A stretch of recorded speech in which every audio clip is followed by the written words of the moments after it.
दोस्तों 3 मार्च 2025 को छत्तीसगढ़ के कोरबा में एक किसान होता है, एक मजदूर होता है और पास के ही एक पहाड़ी एरिया पर जंगल में लकड़ी काटने के लिए जाता है। जब वहां पर जाता है तो उसे किसी चीज़ की बू, जलने की बू आती है। उस जगह पर जाता है तो देखता है कि कोई जानवर की नहीं बल्कि एक महिला की डेड बॉडी है जो कि पूरी तरह से जल चुकी है। इस नज़ारे को देखकर वो दंग रह जाता है। वो ज़्यादा देर नहीं करता है और पास के पाली थाना आता है और थाने में आने के बाद पुलिस वालों से बात बताता है कि साहब, मैंने सुबह के 9 बजे लकड़ी काटने के लिए उस पहाड़ी एरिया पर गया था, लेकिन मुझे वहां पर इस चीज़ को देखने को मिली। अब पुलिस वाले भी उस आदमी को अपनी गाड़ी में बिठाती है और उस जगह पर आती है, उस घटना स्थल पर आती है तो देखती है कि एक महिला की डेड बॉडी है जो कि पूरी तरह से जल चुकी है। इसके बाद पुलिस उस महिला को अपने कब्जे में लेती है और मोर्चरी हाउस भेज देती है और इधर उस जगह पर कुछ सबूत के तौर पर ढूंढने लगती है। तभी पुलिस वालों को वहां पर एक उस महिला की रिंग मिलती है और एक ब्रेसलेट मिलती है। अब पुलिस उस सामान को सबूत के तौर पर अपने पास रख लेती है क्योंकि इस महिला की जो डेड बॉडी है कोई पहचान नहीं सकेगा और जिसके तहत ये जो सबूत है, सबूत दिखाएगी तो हो सके इस महिला की शिनाख्त हो पाएगी, कोई पहचान पाएगा। इसके बाद इस घटना को अभी बीते ही 4-5 घंटे ही हुए थे, तभी एक अशोक थाना में एक लड़का आता है और पुलिस वालों से बताता है कि साहब, मेरी बहन 2-3 दिन से लापता है, उसका कहीं पता नहीं चल रहा है और उससे मेरा कनेक्शन नहीं हो रहा है, उससे मेरी कोई बातचीत नहीं हो पा रही है, प्लीज़ मेरी बहन को ढूंढ दीजिए। तभी उसी थाने में दरअसल जो ये घटना हुई थी, इस घटना के 4-5 घंटे बाद वो लड़का आया होता है। तभी इसी बीच के जो अंतराल होते हैं उसमें सभी थानों में, आसपास के जितने भी थाने होते हैं सभी थानों में ये सूचना फैला दी गई होती है कि एक महिला की डेड बॉडी मिली है जो कि बुरी तरह से जल चुकी है और सबूत के आधार पर उसके कुछ सामान मिले हैं। अब अशोक थाने के जो पुलिस होते हैं उस लड़के को बताते हैं कि हाँ, हमें एक डेड बॉडी मिली है, लेकिन उस डेड बॉडी को पहचानना बहुत ही मुश्किल हो गया है, लेकिन वहां पर कुछ सबूत मिले हैं। एक उस महिला की रिंग मिली है, एक ब्रेस्ट मिली है, हो सके तो इसको देकर उस महिला को पहचाना जा सकेगा। जब लड़का ये बात सुनता है तो थोड़ा हड़बड़ा सा जाता है, थोड़ा डर जाता है कि आखिर पुलिस वाले ऐसी कैसी बातें कर रहे हैं। फिर उन लोगों से कहता है कि ठीक है, मुझे उस सामान को दिखाइए। पुलिस वाले उस लड़के को सरकारी अस्पताल लेकर आते हैं, मोर्चरी हाउस लेते हैं और उस महिला की जो रिंग होती है, जो ब्रेसलेट होती है, उस लड़के को दिखाया जाता है। वो लड़का उस महिला के रिंग ब्रेसलेट को देखकर चौंक सा जाता है और पुलिस वालों को बताता है कि साहब, ये कोई और नहीं बल्कि मेरी बहन ही है, और रोने लगता है, चीखने चिल्लाने लगता है। पुलिस वाले उसको संभालते हैं और इसके बारे में पूछते हैं कि आखिर लड़की कौन है, कहाँ की रहने वाली है, इसके साथ ऐसे कैसे हुआ।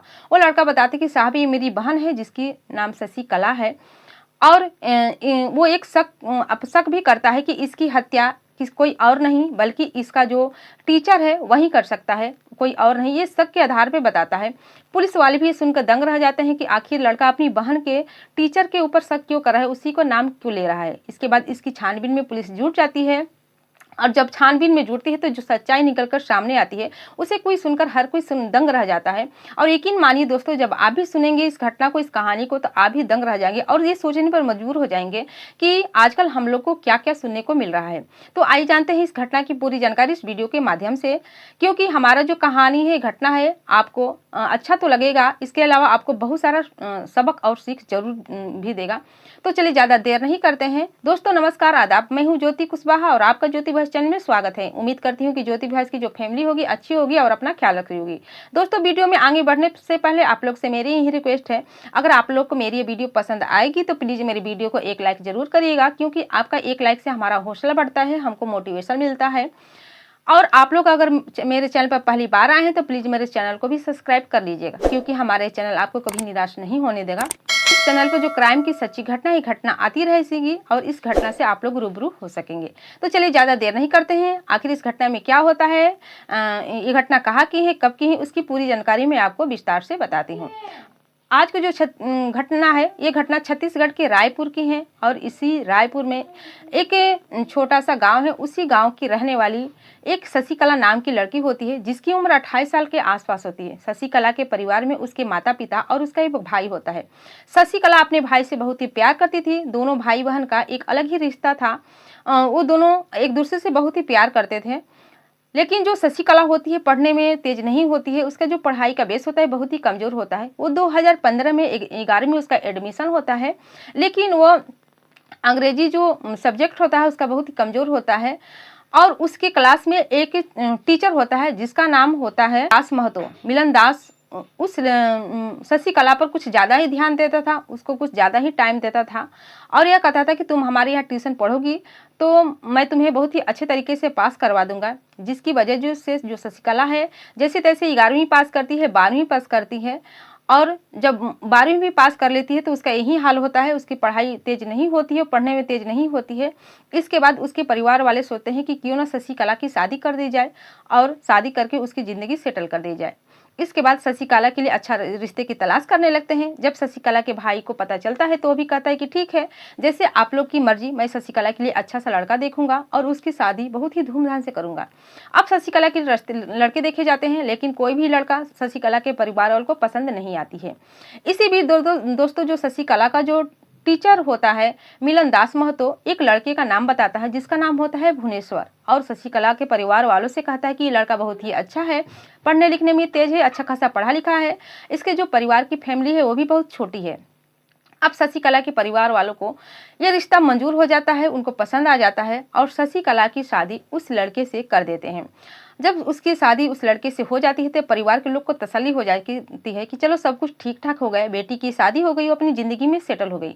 लेकिन दोस्तों शादी के मजहब 15 दिन ही बीते होते हैं तभी शशिकला फिर अपने मायके में वापस आ जाती है।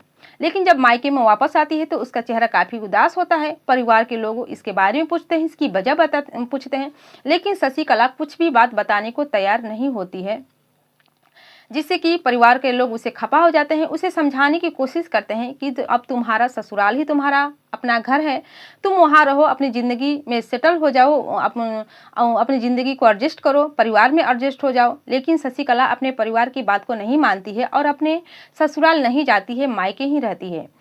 लेकिन दोस्तों 2018 में उसकी शादी हुई होती है और 2018 में ही अपने मायके रहने लगती है और 2025 आ जाता है और 2025 में ही 3 मार्च को अचानक से वो गायब हो जाती है। जब गायब हो जाती है तो उसके भाई अपनी बहन को हर जगह ढूंढने की कोशिश करता है लेकिन कहीं पर भी वो नहीं मिलती है। तो फिर अशोक थाना जाता है, पुलिस को पूरी बात बताता है। पुलिस वाले जब इस बात को सुनते हैं तो उस महिला का जो रिंग होता है, जो ब्रेसलेट होता है, उसके भाई को दिखाते हैं। उसके भाई उस चीज़ों को देखकर अपनी बहन का शिनाख्त कर लेता है और एक शक बताता है, यह भी बात बताता है कि उसकी बहन की हत्या कोई और नहीं बल्कि उसका ही जो टीचर है मिलन दास महतो वही कर सकता है। जब पुलिस वाले इस बात को सुनते हैं तो भी हैरान हो जाते हैं, परेशान हो जाते हैं और इस केस की छानबीन करने के लिए, इसकी सच्चाई तक जाने के लिए उस जो जंगली एरिया का जो सीसीटीवी कैमरा है उसको खंगालने की कोशिश करते हैं। लेकिन उस जंगली एरिया होता है, पहाड़ी एरिया होता है, वहाँ पर कोई सीसीटीवी कैमरा नहीं होता है। लेकिन उस एरिया से दूर हटकर जो एरिया होते हैं वहाँ पर सीसीटीवी कैमरे को देखा जाता है, उसके फुटेज को देखा जाता है। तो उसमें एक जगह एक क्लू मिलता है कि एक सफ़ेद कलर की बोलेरो गाड़ी है, वहाँ पर उसमें 2 लोग सवार हैं और एक पेट्रोल पंप पर उतरते हैं, अपनी गाड़ी में पेट्रोल डलवाते हैं और 9 लीटर एक्स्ट्रा पेट्रोल लेते हैं। अब पुलिस को इसमें कुछ शक हो जाता है कि आखिर 9 लीटर एक्स्ट्रा पेट्रोल क्यों ले लेते हैं। इसके बाद उस गाड़ी का नंबर नोट किया जाता है और उसी के जरिए उस गाड़ी के ड्राइवर को ढूंढा जाता है, खोजा जाता है, तलाशा जाता है। उस गाड़ी का ड्राइवर का नाम होता है सावन यादव। उसको जब पकड़ा जाता है तो पुलिस को यह पता चल जाता है कि इसका कनेक्शन दास महतो से है। अब पुलिस को शक हो जाता है कि जो लड़के का जो भाई था बिल्कुल सच कह रहा था, जरूर इस हत्या में मिलन दास का हाथ है, किसी और का नहीं है। लेकिन पुलिस को समझ में नहीं आ रहा था कि आखिर उस लड़की की हत्या उसने क्यों की, कैसे की।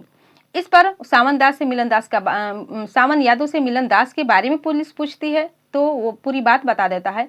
इसके बाद पुलिस मिलन दास यादव को एक होटल में वो छुपा रहता है, उस होटल में उसको अरेस्ट करती है और अरेस्ट करके पास के थाने में लाती है और उसे पूछताछ करती है।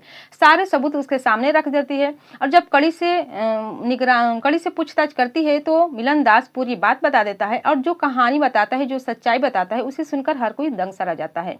दरअसल मिलन दास का ये शशिकला नाम की जो लड़की होती है, दोनों का अफेयर 2015 से ही चल रहा होता है। जब वो उसके यहाँ ट्यूशन पढ़ने के लिए जाती थी, उसको ज़्यादा टाइम देता था, उसे इस तरह तरह के प्रलोभन देता था कि तुम मेरी बात को मानो, मैं तुम्हें पास करवा दूंगा, तरह तरह की बातें बताता था। जिसके बाद जो शशिकला होती है उसके प्रेम जाल में फंसती जाती है और जो शशिकला कम उम्र की होती है लेकिन उसका जो टीचर होता है 2 बच्चों का बाप होता है, उसकी शादी हो चुकी होती है और इस शशिकला से दुगनी उम्र का होता है। इसके बावजूद भी शशिकला उससे प्रेम करने लगती है और जो टीचर होता है उसको भी पता था कि जो कर रहा है बिल्कुल गलत कर रहा है, लेकिन वो अपने आप को नहीं मना पाता है और दोनों के बीच प्रेम प्रसंग चलने लगता है। जैसे जैसे ये लड़की 12वीं तक पास करती है, इसके बाद पूरी बात क्लास में पता चलती है और क्लास के ही जरिए शशिकला के माता पिता को बात पता चलती है। वो अपनी बेटी को समझाने की कोशिश करते हैं, फिर ये फैसला कर लेते हैं कि इसकी कैसे 12वीं तक की पढ़ाई करवा के इसकी शादी कर देंगे।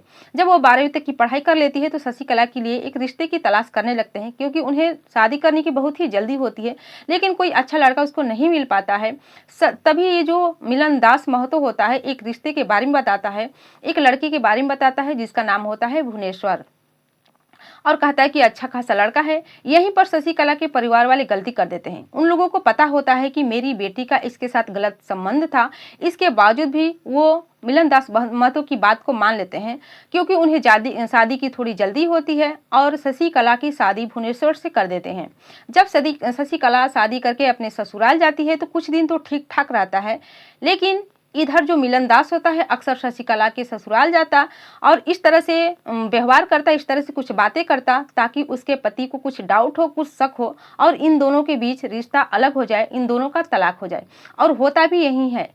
इधर मिलन दास का जो प्लान था कि वो शादी करवाएगा और शादी करने के बाद इन दोनों को अलग कर देगा, फिर शशिकला के साथ रहेगा, और होता भी ऐसा ही है। शशिकला अपना ससुराल छोड़कर अपने मायके आ जाती है। मायके के लोग समझाने की कोशिश करते हैं, ससुराल भेजने की कोशिश करते हैं, लेकिन शशिकला मानती नहीं है, अपने परिवार की बात को नहीं मानती है। हालांकि शशिकला के परिवार वाले शशिकला से खफा हो जाते हैं, लेकिन उसका जो भाई होता है अपनी बहन से ज़्यादा प्रेम करता था, वो उससे नाराज नहीं होता है और उससे बातें करता रहता है। लेकिन अपने मायके में वो सिर्फ 1 ही महीने रहती है और 1 महीने के बाद उसी एरिए में एक कटघोड़ा जगह होता है, वहाँ पर एक किराए का कमरा लेती है और वहीं पर वो अकेले रहने लगती है।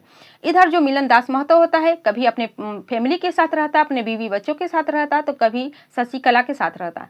एक तरफ से देखा जाए तो ये बिना शादी के ही लिव इन रिलेशनशिप में रहने लगती है। ऐसे ही 5-6 साल गुजर जाते हैं। 2025 आ जाता है। शशिकला को अब लगने लगा था कि उसकी ज़िंदगी अब अच्छी खासी चलने लगी थी, जैसा वो चाह रही है वैसा हो रहा है, उसका प्रेमी उसका साथ दे रहा है, उसे सब कुछ मिल रहा है।